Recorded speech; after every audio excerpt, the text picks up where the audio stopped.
বন্ধুরা, দেখেন,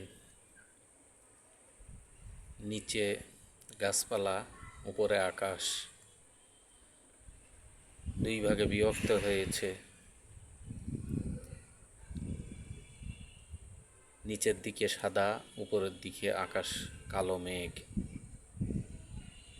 যত দূর উপরে যায় কালো মেঘ, আর ঠিক এই নিচ জায়গাটুকু এখান থেকে আবার দেখেন সাদা, অর্থাৎ মেঘ নাই। সমুদ্রের পানি যেমন